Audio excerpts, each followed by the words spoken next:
people, because I'm going to ask you guys next, what do you think are the downsides to overutilizing one or the other, right? And Jeremy, I'm going to come to you first.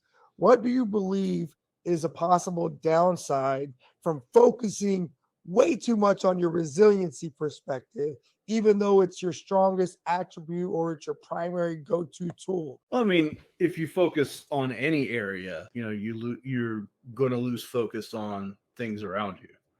I think really looking at things in that perspective, you can't just hone in on one aspect of your life, regardless of what it is. You've got to have, your priorities and what is actually going to take your time today. And if you focus just on, a development of resiliency or stuff like, you start to lose focus of the things around you. Okay. Now, in contrast, Jeremy, can you give me some of your perspectives on why somebody focusing too much on perseverance may find some downside? Why they may find some downsides? Yeah. What is that's exhausting, to be stuck in something, even if it's not like a physical run, to be mentally going through an event, everybody's going to lose that faith, that courage, and I guess the downside to, all of that is just being exhausted and wanting to give up and having to do that fight, having to go through that fight.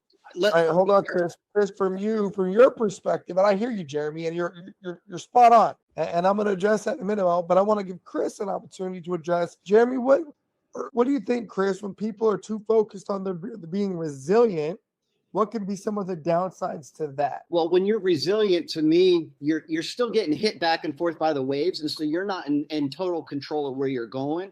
You might have the fortitude that it takes to get up and fight again, but you're not necessarily fighting in the right direction. You're just trying to stand up. And so I think with resilience, you can lose direction, you can lose momentum, and that can be exhausting. It's like, man, I keep getting knocked down, I keep getting back up. And it's like, you got to get out of the water, bro.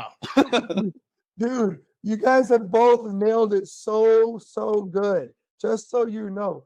Like, as much in the world, and this is when I was doing my research for this, because that word perseverance came up in the last conversation, and I was like, oh my God, like I haven't thought that word in so long. Mm-hmm. And I was like, that word almost defines my life. Like, I persevere.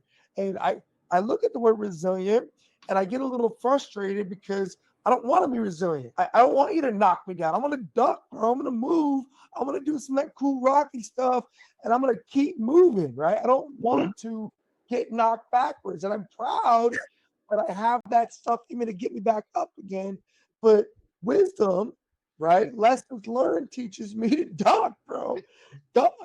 As I was doing my research, what I found was, this is what I found. So number one, resiliency sells more, which is why it's become more of a big deal, because people, unfortunately, when they over leverage resiliency, they become complacent. They don't get out of that ship. And like you said, being rocked by the ocean, by the waves, they never get the chance to turn the engines back on and start making way through the water. They're too focused on being resilient. On the inverse, the people that focus on perseverance, they typically are looked at, oh, you're going to burn out. You're not going to be able to keep it up. Right. It's exhausting, right?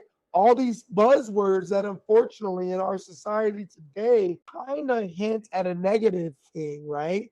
Because people are more worried about helping people back up than they are cheering the guy on that's running full steam ahead. So yes. Right? And you are speaking right into my heart right now, because every time I come home from work, I say what you're saying every night for the last 30 years to my wife, 27 years to my wife, and I can see a list of faces, just like a photo book coming up right now, and everybody says to me, Chris, I've had people try to like join my team, and a week later they're like, I can't keep